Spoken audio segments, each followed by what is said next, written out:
What a great pleasure to be here in the stage again and to speak just after my dear Teresa Rivera, Executive Vice President of the Commission, and together with my dear Dan Jørgensen, Commissioner for Energy and Housing. It is a great pleasure, and I take this opportunity to say loud and clear that the European Investment Bank has as its top priority to consolidate its role as the climate bank. And that means that we will continue to endeavor to mobilize public and private investment in key areas for Europe's security and competitiveness going forward, starting with energy grids and energy infrastructures and interconnectors, the deployment of renewable energy, technological innovation that will maintain Europe's leadership in this area and ensure that climate and competitiveness are just two sides of a coin that will ensure that the green transition is a European success. Now, moving from these large energy infrastructures to something which is much closer to the daily lives of Europeans.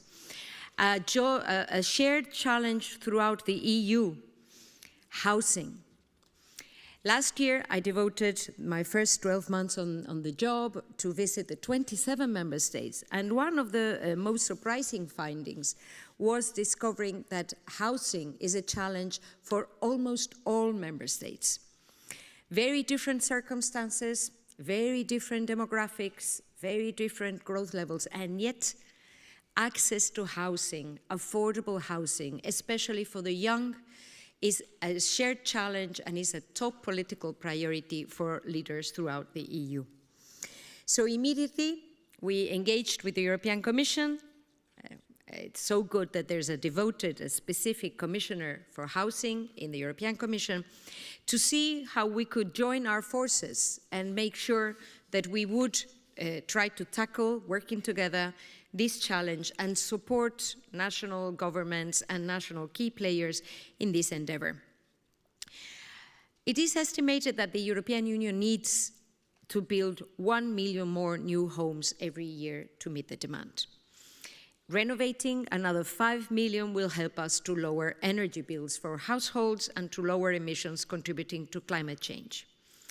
Furthermore, we need to develop a European industry that is able to build sustainable housing, energy-efficient houses, fast and cheaper. So here we are.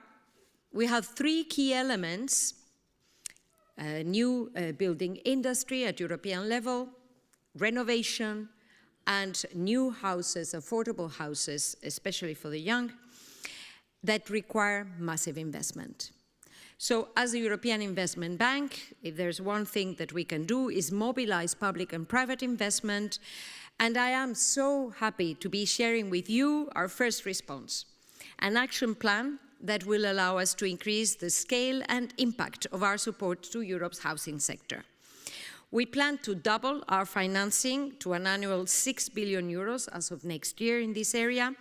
And this will mean around 10 billion euros of financing over the next 2 years that will be mobilized from the European Investment Bank. We plan to extend our whole housing value chain across the EU. In a moment, Vice President Tsakiris, who has been leading our housing task force, is going to give some more details. And we want to have this three-pronged approach, mobilizing investment for innovation, sustainability, and affordability. Working in partnership is at the core of our action plan. We have big ambitions, and we have also big partners and shareholders and stakeholders, that we will be working with, from the national promotional banks that have immediately jumped on the project and are very willing to contribute, to the private sector, the building industry throughout the EU, and of course the European Commission. I am quite confident that on the basis of the platform that we will be launching precisely in a moment today, and by bringing on board all those public and private players that want to be activating the levers to address the housing needs in Europe, we will succeed and we will be able to increase the quality of life of Europeans. Once more, let me repeat what I said in my introductory remarks. I am proud to be European. Thank you very much.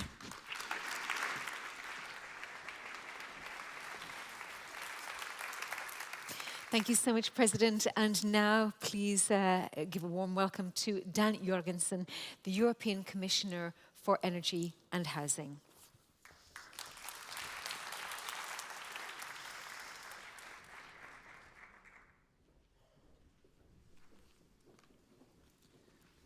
Thank you, Madam President, dear Nadia, Teresa. I really liked the phrase, I'm proud to be European. I would have liked that also 5 years ago, 10 years ago, but I like it especially today. We are living in turbulent times, and I don't know if you all feel like this, but I'm almost afraid to look at my phone in the morning when I wake up, what happened across the Atlantic during the night.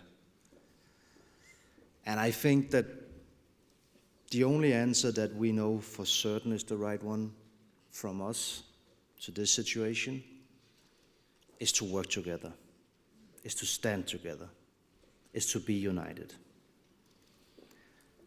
And that goes for more or less all of the issues that we collaborate on in the European Union.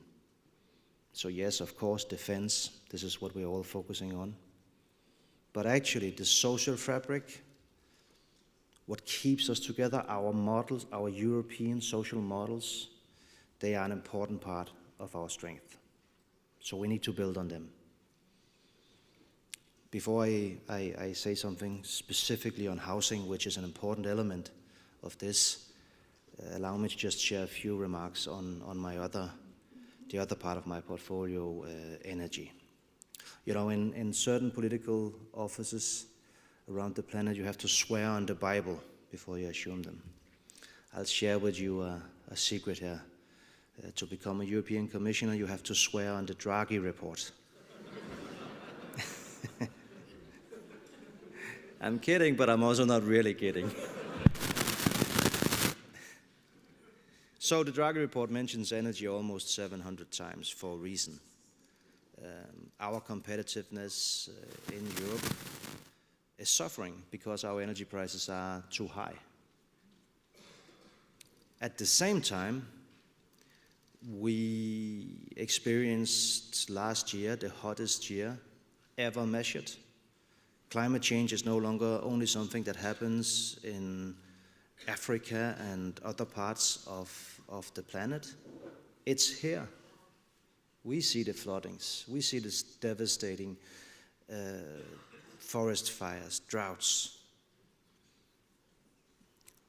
And there's a war on our continent. I calculated, this is a bit of a scary number, I calculated that if we look at how much money Europe has spent buying fossil fuels in Russia since February 22,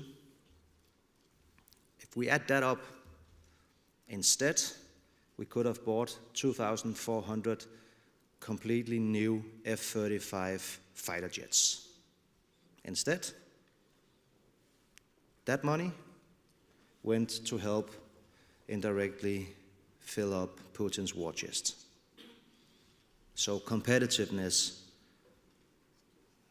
decarbonization, fighting climate change, becoming independent of Russian fossil fuel is at the core of everything we do right now. And last week we presented a Clean Industrial Deal and an Affordable Energy Action Plan that does indeed put forward a lot of concrete proposals that will help us. So just to underline, there's no backtracking from the commitments on the green transition from the European Commission. On the contrary, we are fast-tracking. We need to deploy more renewable energy. We need to become more energy efficient. We need to have a closer energy union. So, housing. Rent has risen by about a quarter in the last 15 years in Europe, in average. House prices are up by a half. Last year, approximately 17% of our population was living in overcrowded houses, and 1 in 10 Europeans spent 40% or more of their disposable income on housing. So these are all numbers, but behind these numbers are people. Young people forced to put off starting a family. Vulnerable people threatened with homelessness. Students who cannot take up university places. Workers who cannot accept job offers. Rural communities facing depopulation. Cities unable to retain teachers, nurses, or police officers because they cannot afford to live where they work. These people and their stories provide living proof of the housing crisis and the impact it has on Europe, how it threatens social justice and social cohesion, of how it weakens our economy and reduces our competitiveness. It is for these reasons and for these people that President von der Leyen tasked me with addressing this crisis. So, where do we begin? The Commission has already established a new housing task force, which will support me in delivering the European Affordable Housing Plan in early 2026. For this year, 2025, a key focus will be on outreach, dialogue, and partnership. The Commission will be listening to and learning from all of you. Together with the European Parliament, we will soon launch the consultative process to ascertain key housing priorities at European level. A number of these priorities are already very clear. For example, we need to modernize the construction sector to support the supply of affordable and sustainable housing. That will be the goal of the European Strategy for Housing Construction. We will seek to reduce building and renovation costs, to support more skilled workers, facilitate greater access to the single market, and harness the full potential of digitalization and innovative building techniques. We will also take a hard look at the permitting rules to speed up planning and construction and to make better use of vacant buildings. We will assess factors such as short-term rentals and speculation and address their economic consequences. Putting my other hat on again, energy. We must also leverage the synergies between affordability and sustainability. Last week, for example, the Commission adopted the Affordable Energy Action Plan that I just mentioned, which will support households to improve energy efficiency, bring down bills, and avoid energy poverty. Last year, between 45 and 47 million Europeans were not able to adequately warm their homes. This is, of course, unacceptable. We will team up with other institutions, such as the EIB and the European Parliament, to build partnerships, to bring in expertise from all relevant fields, and to share best practices between member states, cities, and regions. And of course, we must provide funding and finance, our prime focus here today. The EU is already mobilizing substantial funding. For example, the Recovery and Resilience Facility supports significant investments and reforms in housing across member states. More than 22 billion euros is going into social housing and other social infrastructure, and an estimated 85 billion euros is going into energy efficiency renovations and the construction of new energy-efficient buildings. There are other important funding streams, such as InvestEU, LIFE, and Horizon Europe. The Social Climate Fund, of course, also. The Commission will continue to push for more funding for housing. For example, we will encourage and enable member states to double the amount currently planned under the cohesion policy funds. I will work closely together with Executive Vice President Teresa, who is also here, in the revision of the state aid rules, and wherever possible, we will help to mobilize private investment through InvestEU and the Energy Efficiency Financing Coalition. We can be much more innovative in our investments, and we need to maintain strong cooperation to ensure maximum synergy in spending. So, I very much welcome the approach from the EIB and its emerging action plan on housing. Today's launch of the investment portal is further good news and a vital first step towards the pan-European investment platform. This platform is central to our plans. It will enable us to gather together the different work streams on funding and financing for affordable and sustainable housing and make it accessible. I underline the full commitment of the Commission to work closely with the EIB and the EIF, as well as national promotional banks and international financial institutions to make sure this platform achieves its objective. The pan-European cooperation is essential because the housing crisis presents a challenge to European values, European competitiveness, and European citizens. So it is time to take ownership of this challenge and deliver a European solution. Bringing on more investment is, of course, a key part of the solution to make housing more affordable, sustainable, and decent. So let's invest in affordable housing to drive our long-term competitiveness, to tackle homelessness and social inclusion, to help our communities become greener, healthier, and more pleasant places to live. Let's remember that these investments go beyond bricks and mortar. When we invest in housing, we invest in people.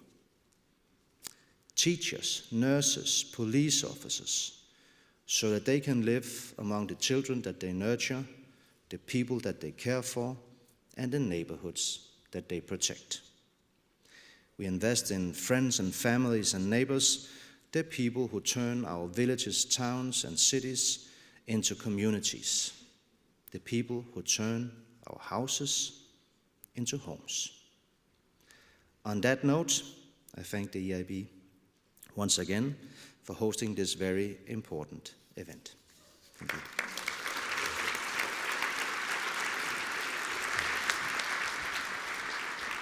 Thank you so much, Commissioner Jørgensen. Thank you so much for those wonderful words.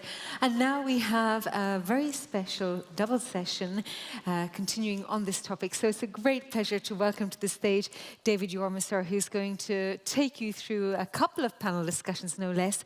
And he is the media officer at the EIB. David.